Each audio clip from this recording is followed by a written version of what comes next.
It is the gruesome death of a child that still remains unsolved at this hour. Investigators are struggling to even identify who that child is.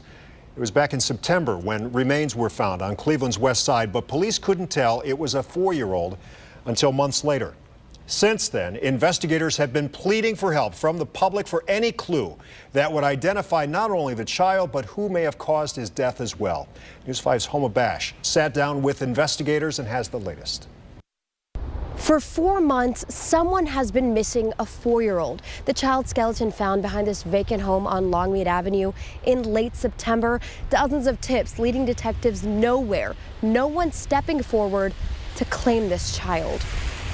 I would always do a full face and a profile. The sketch shows a boy about 4 years old with long, wavy hair. I work back and forth, back and forth. An innocent face, as most 4-year-olds tend to have. When I saw that he had those top 6 teeth, I said, I've got to do him smiling. But how he died, why he died, who he is. One skull does not look like another skull. Questions begging answers 4 months after his complete skeleton was found inside a black trash bag, tossed behind a vacant home.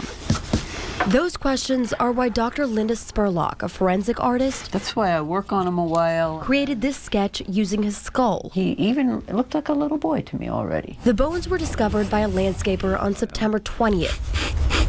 Since then, the medical examiner's office still working to figure out a time and cause of death. Walk away from them a little bit. Dr. Spurlock says his age was easy to determine using his teeth. And work on them again. The hair, another distinctive feature. He was found with that hair. And you could see it was wavy and very dark brown, very fine, very soft. Kitty hair.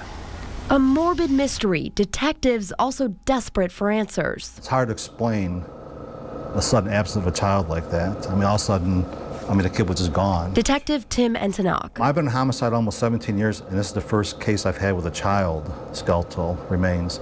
I've had a couple adults that we were able to get identified, but never a child. Detective Entenach says they've followed every single lead they've gotten, several dozen at this point, but none have led to the child's identity.